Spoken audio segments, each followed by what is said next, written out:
when you look at an ancient cathedral, um, those massive stone pillars aren't actually there to restrict the space.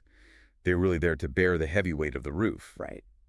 So today, we're doing a tailored deep dive, just for you, into a document that argues gender roles kind of work the exact same way. Yeah, we're looking at a text that outlines the Islamic concept of qawwama, Yeah. which essentially translates to why men are described as being in charge of women. And right at the top, we really should be clear about our mission here. Definitely. We are stepping into this text just to impartially explore the arguments, exactly as the author presents them. We are not endorsing these viewpoints or taking sides at all. Right, we're just breaking down the mechanics of the framework so you can understand the logic at play. Because, in modern Western contexts, hearing that someone is in charge usually conjures up images of a boss giving orders. Oh, absolutely. Yeah. Just absolute authority. But this text actually flips that definition right on its head. It really does. The author argues that a man being in charge is actually an honor bestowed on women, and a massive responsibility placed on men's shoulders. Wait, an honor for the women. Yeah, the framework insists that the entire burden falls on the man to look after women and fulfill their needs. So it's far less about giving orders and, well, far more about carrying the load. I mean, if you've ever managed a trust fund or had a fiduciary duty over someone's assets, you know that being in charge doesn't mean you get to just take the money and buy a sports car. Exactly. You can't just do whatever you want. Right. You are legally and morally bound to serve the best interests of the beneficiary.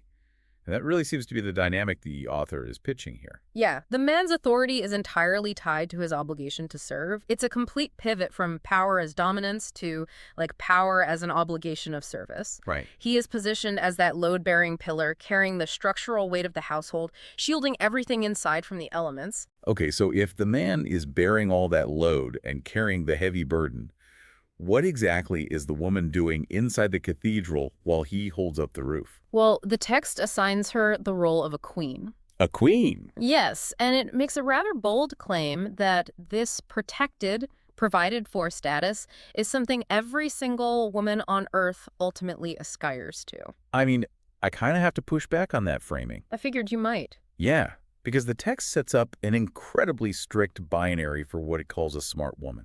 Right. It says she basically has to choose between being an honorable queen or a hardworking woman in the middle of the road. Which is just wild to me. Does it have to be an either-or situation?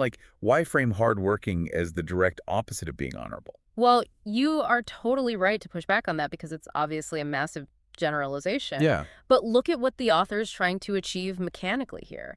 They are essentially creating a psychological marketing campaign for this traditional system. Oh, I see what you mean. Right. By painting the alternative, the hardworking woman in the road, as this less desirable, exhausted figure exposed to the harsh realities of the world. It makes the queen role sound way better. Exactly. It reinforces the appeal. It's asking the reader to choose the safety of the castle over the relentless grind of the street. Right, using that stark contrast to make the traditional role look like a huge relief. Yeah. But you might be thinking, wait, we all know this fails in the real world. All the time. Right. Human beings are not perfect, and plenty of guys who are in charge do not act like noble caretakers at all. No, they don't. So how does the text deal with the fact that guys misuse this authority? The author actually addresses that reality head-on. The text readily concedes that some Muslim men misuse qawwama. Okay, so it admits the flaw. Sort of. It draws a very hard line. It argues that this indicates a deficiency in the men who misuse it, rather than a deficiency in the qawwama system itself. Oh, so it's like saying if a bad driver gets behind the wheel and causes a horrific crash, you blame the driver. You don't throw out the traffic laws entirely. That is the exact logic they use. It's a fascinating look at how overarching belief systems protect themselves from criticism. Blaming the execution rather than the blueprint. Exactly. By isolating the human error, the bad driver, the framework remains completely pristine. It allows traditional structures to maintain their authority even when the people enforcing them fail miserably. Wow.